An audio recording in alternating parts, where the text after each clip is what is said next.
అందరికీ నమస్కారం. అందరు బాగున్నారా? నేను చాలా బాగున్నాను.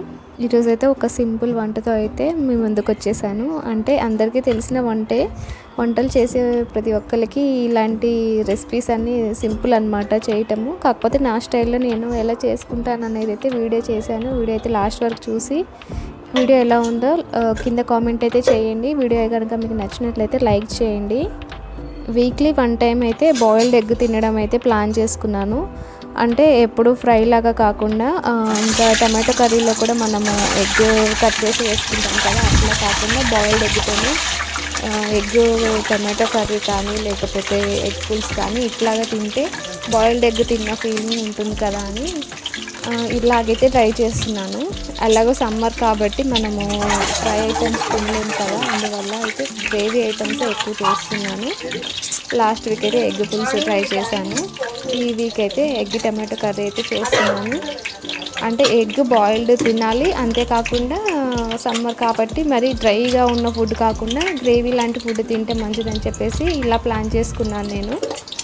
మామూలుగా బాయిల్డ్ ఎగ్ ఏదైనా కర్రీ చేసేసాక లాస్ట్లో కర్రీ ఆఫ్ చేసేలోపు ఎగ్స్ వేసుకుంటాం, కానీ మా బాబుకి కొంచెం స్పెషల్గా కావాలని చెప్పేసి ఇలా కొంచెం ఆయిల్ అయితే ఫ్రై చేశాను అనమాట. కలర్ఫుల్గా ఉండడం కోసం కొంచెం ఎల్లో కలర్ అంటే పసుపే వేసాను. ఫుడ్ కలర్స్ ఏమి వాడను నేను. పసుపు వేసాను. దానివల్ల ఏంటంటే ఎగ్ కొంచెం కలర్ఫుల్గా మారుతుంది, వాడు కూడా తినడానికి ఇష్టంగా తింటాడని చెప్పేసి ఇలాగ చేశాను. ఎక్కువ ఆయిల్ ఉంటుంది అనుకునే వాళ్ళైతే ఇలా చేయకుండా కర్రీ అయిపోయినాక లాస్ట్లో ఎగ్స్ యాడ్ చేసుకొని తినేస్తే సరిపోతుంది. కొంచెం ఏంటంటే ఆయిల్లో ఫ్రై అయినాక మళ్ళీ మనం కర్రీ మగ్గుతున్న టైంలో కూడా ఎగ్స్ వేయటం వల్ల ఏంటంటే కొంచెం ఎగ్ టేస్ట్ చేంజ్ అవుతుంది అనమాట. ఎందుకంటే మనం ఇట్లా ఆయిల్లో ఫ్రై చేసే ముందు లైట్గా చిన్న చిన్న హోల్స్ అయితే పెట్టుకున్నాను అనమాట నేను, ఆయిల్ అబ్జర్వ్ చేసుకోవడానికి. దానివల్ల ఏంటంటే కొంచెం ఆయిల్లో ఫ్రై అయినట్టుగా అనిపిస్తుంది, టేస్ట్ కూడా బాగుంటుందని. ఎవ్రీ సండే మేమైతే చికెన్ మటన్ ఇవి ఎక్కువగా అయితే తినము. ఎందుకంటే సిటీలో ఏవి తినాలన్నా నాకైతే భయమే అనమాట. మటన్ అని చెప్తారు కానీ మటనే అమ్ముతున్నారా లేదా ఇంకేదైనా అని చెప్పేసి సిటీలో అంటే ఇక్కడ హైదరాబాద్లో ఉన్న రోజులు అయితే మటన్ అయితే అస్సలు తినను. మా ఇంటికి వెళ్ళినప్పుడే అక్కడ తింటాను. అక్కడి నుంచి వచ్చేటప్పుడు ఇంకా నేను కొంచెము ఫ్రై లాగా చేయించుకొని లేకపోతే పికిల్ లాగా పెట్టించుకొని అయితే తెచ్చుకుంటాను. ఎందుకంటే ఈ హైదరాబాద్లో మటన్ తినాలంటే నాకు భయం అనమాట. ఇంకా చికెన్ కూడా తప్పదు అని చెప్పేసి తినడమే. ఎక్కువైతే ఎగ్సే తింటాము. నాన్ వెజ్ అంటేనే ఎగ్స్ అనమాట నాకు. ఆ ఎగ్స్ కొంచెం ఫ్రై అయినాక కొంచెం లేయర్ అనేది తెలుస్తుంది అనమాట. ఫ్రై అయినప్పుడు ఎక్స్ట్రా లేయరు అంటే పైన ఉన్న లేయర్ అనేది కొంచెం మనకు క్రిస్పీగా ఉంటుంది, అప్పుడు తీసేసుకుంటే సరిపోతుంది. అవి ఫ్రై అయినాక నేనైతే పోపు అయితే వేసుకుంటున్నాను. ఎగ్ ఫ్రై లాంటివి అయితే మనం పోపులు వేయము, ఎగ్ పులుసులో కూడా ఏం వేయము, ఓన్లీ జీలకర్ర ఒకటి వేస్తాము. ఇంకా టమాటో కర్రీ కాబట్టి ఇంకా నార్మల్గానే పోపు వేసుకుంటున్నాను, కరివేపాకు అన్నీ యాడ్ చేసుకొని. తర్వాత నేనైతే ఆనియన్స్ కొంచెం ఎక్కువగానే కట్ చేసుకున్నాను. మామూలుగా టమాటో కర్రీ అంటే టమాటోస్ ఎక్కువ ఉంటాయి, ఆనియన్స్ అయితే ఒకటే వేస్తాం, కానీ నేనైతే ఒక 2 ఆనియన్స్ అట్లాగా అయితే కట్ చేసుకున్నాను. కొంచెం ఆనియన్స్ ఎక్కువగా వేసుకుంటే ఏంటంటే మధ్య మధ్యలో ఆనియన్స్ యాడ్ అవుతూ ఉంటాయి, కొంచెం టేస్ట్ బాగుంటుందని చెప్పేసి ఆనియన్స్ ఎక్కువ వేసుకున్నాను. తర్వాత మామూలుగా మనము టమాటో కర్రీ ఎట్లా చేసుకుంటామో అలాగే అనమాట, సేమ్ ప్రాసెస్. ఆనియన్స్ మగ్గడానికి అయితే సాల్ట్ వేసుకుంటాను. నేను కొంచెం క్వాంటిటీ ఎక్కువ తీసుకున్నాను కాబట్టి 2 స్పూన్స్ సాల్ట్ అయితే వేసుకున్నాను. తర్వాత పసుపు వేసుకుంటాను. మోస్ట్లీ నేను ఏ కర్రీ చేసినా ఆనియన్స్లోనే పసుపు ఉప్పు వేసుకుంటాను, ఎందుకంటే త్వరగా మగ్గుతుందని అంటారు. దానివల్ల నాకు అట్లాగా అలవాటైపోయింది. పోపు వేయంగానే పచ్చిమిర్చి ఆనియన్స్ వేస్తాను, ఆనియన్స్ వేయగానే పసుపు ఉప్పు వేస్తాను అనమాట. అవి కొంచెం మగ్గినాకనే ఇంకా వేరే ఏ వెజిటేబుల్స్ అయినా యాడ్ చేసుకుంటాను. ఆల్మోస్ట్ కర్రీస్ అన్నీ ఒకటే ప్రాసెస్లో ఉంటాయి, ఒక్కొక్కటి ఒక్కొక్కలాగా ఏమి ఉండవు.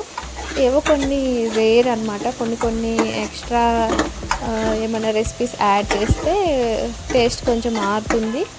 అంటే కొన్ని వెజిటేబుల్స్కి ఏంటంటే ఒక్కొక్కటి యాడ్ చేస్తే టేస్ట్ మారుతుంది. అంటే గోకరకాయ ఉంటుంది కదా, దానికేమో మనం కొబ్బరి పొడి యాడ్ చేస్తే బాగుంటుంది. అలాగే వంకాయకి కూడా కొబ్బరి పొడి యాడ్ చేస్తే బాగుంటుంది. అట్లాగా వెజిటేబుల్ని బట్టి మనం కొంచెం ఎక్స్ట్రా ఏదైనా యాడ్ చేస్తే ఇంగ్రీడియంట్ దానివల్ల టేస్ట్ మారుతుంది, అంతే తప్ప మిగతా ఏ కర్రీస్ అయినా సేమ్ ప్రాసెస్, ఆనియన్స్ మగ్గంగానే మిగతా వెజిటేబుల్స్ వేసి ఫ్రై అయితేనేమో ఆయిల్ ఎక్కువ వేసేసుకొని మూత పెట్టకుండా చేసుకోవాలి.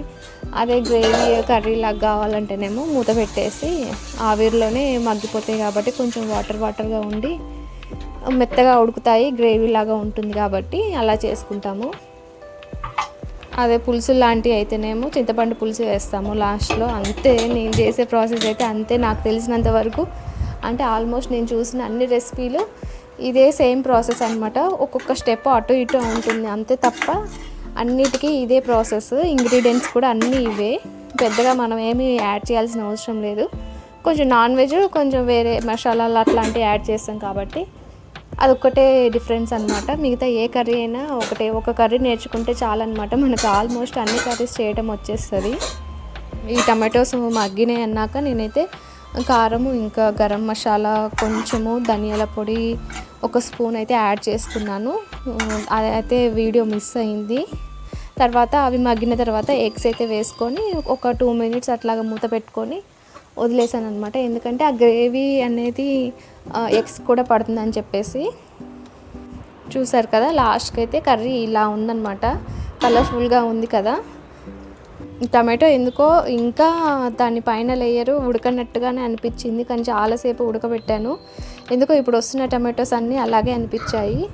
అంటే కొంచెము వెరైటీగా అనిపిస్తున్నాయి అనమాట. అంటే టేస్ట్ టమాటో మామూలుగా ఒక టమాటో వేసినా పులుపు వస్తుంది, కానీ ఇప్పుడు దొరుకుతున్న టమాటోస్ అయితే పులుపు రావట్లేదు, ఇంకా ఉడకడానికి కూడా చాలా టైం తీసుకుంటున్నాయి.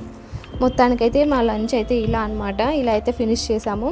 తర్వాత ఈవినింగ్ స్నాక్స్ అయితే ఏం తిన్నామంటే, నేనైతే నా దగ్గర ఉన్న పప్పులు, బొబ్బరి పప్పు, ఇంకా శనగలు, రాజ్మా ఇవన్నీ అయితే నానబెట్టుకొని ఉడకపెట్టుకున్నాను అనమాట. లైట్గా సాల్ట్ వేసి ఉడకపెట్టుకున్నాను.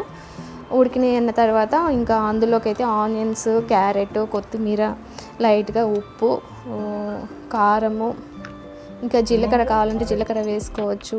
ఇంకా పల్లీలు ఫ్రై చేసుకొని వేసుకుంటారు కొంతమంది ఏమో వాటితో పాటే బాయిల్ చేసి అందులో వేసుకుంటారు. అవన్నీ వేసుకొని నిమ్మరసం కావాలనుకుంటే నిమ్మరసం యాడ్ చేసుకోవచ్చు. పులుపు ఎక్కువగా ఇష్టం ఉండదు అనుకునే వాళ్ళు స్కిప్ చేయొచ్చు. ఇంకా కావాలంటే మీరు ఇందులోకి టమాటో కానీ కీరా కానీ యాడ్ చేసుకోవచ్చు, ఇంకా సూపర్గా ఉంటుంది. ఇంకా సన్నకారపూస ఉంటుంది కదా, అది కూడా యాడ్ చేసుకోవచ్చు. సన్నకారపూస, బూందీ ఇవన్నీ యాడ్ చేసుకుంటే ముంత మసాలా ఫ్లేవర్ వస్తుందన్నమాట. ఇప్పుడు అవన్నీ ఎందుకులే అనేసి మేము ఓన్లీ హెల్దీ ఉన్నది వరకే వేసుకున్నాము. ఆయిల్ ఫుడ్ అంతా స్కిప్ చేసాము. ఇది ఒక చిన్న బౌల్ తిన్నా సరిపోతుంది అనమాట, మనకి నైట్ వరకు ఆకలి వేయదు. ఇంకా చాలా హెల్దీ కాబట్టి. అంతేకాకుండా సమ్మర్ టైంలో ఇట్లాంటి ఫుడ్ తినడమే ప్రిఫర్ చేయండి. ఎందుకంటే ఈ బజ్జీలు ఇంకా పకోడీలు ఇట్లాంటివి ఆయిల్ ఫుడ్ కాబట్టి సమ్మర్లో అవి స్కిప్ చేయడమే మంచి ఆప్షను. మా బాబుకి ఇది నచ్చకపోయినా బలవంతంగా రిక్వెస్ట్ చేసి మరీ పెట్టాను, ఎందుకంటే హెల్దీ కాబట్టి. మీరు కూడా ట్రై చేయండి. అలాగే ఈ రెసిపీ ఎలా వచ్చిందో కింద అయితే కామెంట్ చేయండి. అలాగే నా వీడియోస్ అన్నీ చూస్తూ నా ఛానల్ని అయితే సబ్స్క్రైబ్ చేసుకోండి.